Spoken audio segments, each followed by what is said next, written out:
లీడర్గా ఎదగాలి అంటే ఉండాల్సిన క్వాలిటీస్లో ఫస్ట్ క్వాలిటీ ఇన్ఫ్లుయెన్సింగ్.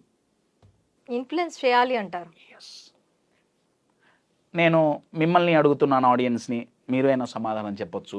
మీ దృష్టిలో మీరు చూసిన వాళ్ళల్లో ఒక పవర్ఫుల్ ఇన్ఫ్లుయెన్సర్ పేరు మీరు కామెంట్ బాక్స్లో కామెంట్ చేయండి. పవర్ఫుల్ ఇన్ఫ్లుయెన్సర్ ఏదో ఒక పదం, ఒక వ్యక్తి పేరు మీరు చూసిన. నేనైతే అబ్దుల్ కలాం గారే. కలాం గారు, ఎస్. నేను యూజువల్గా ఈ క్వశ్చన్ అడిగినప్పుడు నాకు వచ్చిన ఆన్సర్ అబ్దుల్ కలాం గారు, వివేకానంద గారు, or political leaders or sports leaders. కొంతమంది వాళ్ళ అమ్మ, వాళ్ళ నాన్నగారి పేర్లు చెప్పారు. నేను అడిగిన క్వశ్చన్ పవర్ఫుల్ ఇన్ఫ్లుయెన్సర్ అండి. నా దృష్టిలో ఎవరో తెలుసా? ఒసామా బిన్ లాడెన్ అండి. కొడతారేమో, ఎందుకు ఒకసారి గమనించండి అండి. I love psychology. మీరు సైకాలజీ పరంగా ఆలోచించండి. ఒసామా బిన్ లాడెన్ ఏమని ఇన్ఫ్లుయెన్స్ చేశాడు? చంపు, అవసరమైతే చచ్చిపో. అవసరమైతే కాదు, నువ్వు చస్తూ చంపే. అదేగా టెర్రరిజం.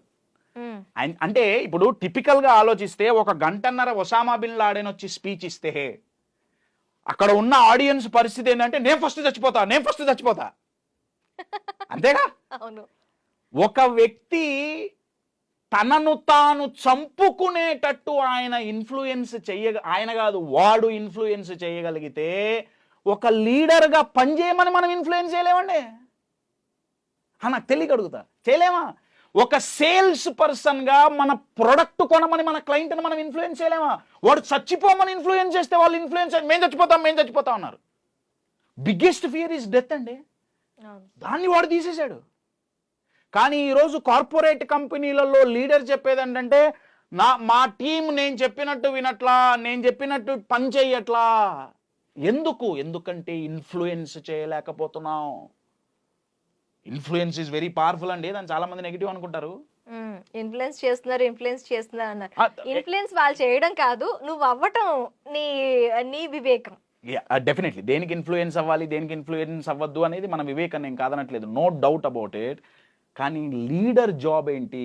ఇన్ఫ్లుయెన్స్ ఫస్ట్ క్వాలిటీ అండి. అది మీరు పాజిటివ్గా చేస్తారా, నెగిటివ్గా చేస్తారా, అది మీ ఇష్టం. మీరు అన్నారే, అది మీ వివేకం. అది Osama bin Laden negative example అయినా నేను ఇవ్వటానికి కారణం ఏంటంటే ఆయన వాడు అంత ఎక్స్ట్రీమ్కి వెళ్ళి ఇన్ఫ్లుయెన్స్ చేయగలిగినప్పుడు మనం పాజిటివ్గా ఎందుకు చేయలేకపోతున్నామండి?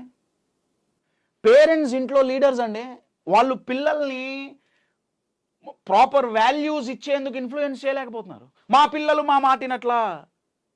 కంపెనీలో పోతే లీడర్స్ మా ఎంప్లాయీస్ మా మాటినట్లా. ఎందుకు వినట్లా? వినేటట్లు మనం చెప్పలేకపోతున్నాం. కన్విన్సింగ్ కాదు, ఇన్ఫ్లుయెన్సింగ్.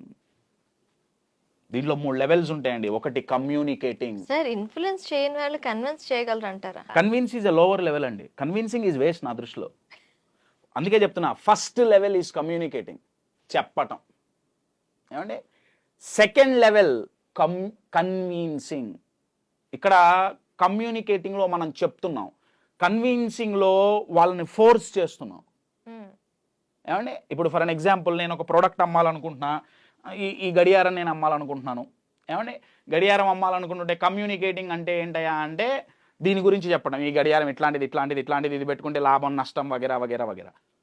కన్విన్సింగ్ ఏంటంటే నువ్వు కొను అన్నా ప్లీజ్ కొను, రోజుకు 10 సార్లు ఫాలో అప్ కాల్స్, కొను గడియారం అడుక్కోవటం. ఇన్ఫ్లుయెన్సింగ్ ఏంటంటే మిమ్మల్ని నా వైపు లాక్కోవటం.